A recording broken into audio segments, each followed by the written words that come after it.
وہ درگزر جو ہے اس کو تھام لو میرے بھائی، معاف کرنا سیکھ لو میرے بھائی۔ رب العالمین فرماتے ہیں وَلْيَعْفُوا وَلْيَصْفَحُوا، معاف کرو، درگزر کرو۔ أَلَا تُحِبُّونَ أَن يَغْفِرَ اللَّهُ لَكُمْ، کیا تم یہ پسند نہیں کرتے ہو کہ رب العالمین تمہاری مغفرت کے فیصلے کرے؟ اگر تم یہ پسند کرتے ہو تو معاف کرنا سیکھ لو۔ وَلْيَعْفُوا وَلْيَصْفَحُوا، معاف کرو، عفو درگزر کرو۔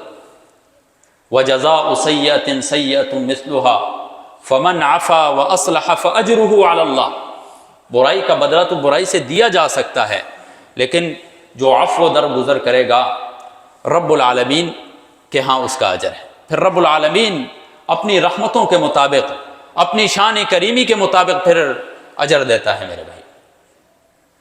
ایک محدث گزرے ہیں ابو مسعود الحمزانی، ان کے بارے میں آتا ہے کہ لوگ انہیں بہت تکلیف دیا کرتے تھے، تو کہتے تھے کہ الماضی لا یذکر، جب کوئی شخص آ جاتا تو کہتا ماضی کا تذکرہ نہیں کیا جاتا ہے، جو گزر گیا سو گزر گیا، یہ کہہ کر، یہ جملہ کہہ کر الماضی لا یذکر چھوڑ دیتے تھے، کسی سے بدلہ نہیں لیتے تھے، انتقام نہیں لیتے تھے۔ اچانک انتقال ہو گیا، ایک شخص کو خواب میں آتے ہیں کہ رب العالمین نے آپ کے ساتھ کیا معاملہ فرمایا؟ تو کہتے ہیں کہ رب العالمین نے مجھے اوقفنی بین یدیہ، اپنے سامنے کھڑا کیا، وقال علی، اور مجھ سے کہا یا مسعود، اے مسعود، الماضی لا یذکر، ماضی کو نہیں یاد کیا جاتا ہے، انطلقوا بہ الی الجنہ، اسے جنت میں لے جاؤ۔ جیسا معاملہ کرو گے میرے بھائی اسی طرح رب العالمین آپ کے ساتھ معاملہ کرے گا۔ رمضان المبارک کا مہینہ ہے، رسول اللہ صلی اللہ علیہ وسلم کی زندگی کا مطالعہ فرمائیں۔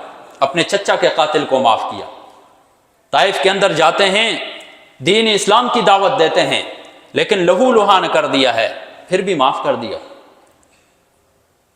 کتنے مواقع کے اندر رسول اللہ صلی اللہ علیہ وسلم نے اپنے دشمنوں کو معاف کیا، اور تو چھوڑے رب العالمین کی ذات کو دیکھیں۔ ہم آج بھی رمضان المبارک کے اندر بھی کتنے گناہ کرتے ہیں میرے بھائی، آج بھی ہم دھوکہ دے رہے ہیں، آج بھی ہم فراڈ کرتے ہیں، آج بھی ہم جھوٹ بولتے ہیں، آج بھی نماز کے اندر ہماری وہی سستی ہے، لیکن رب العالمین پھر بھی معاف کر رہا ہے۔ تو میرے بھائیوں، معافی، عفو درگزر کو تھامے رکھو، رب العالمین ہماری مغفرت کے فیصلے کر دے گا۔ اللہ رب العزت سے دعا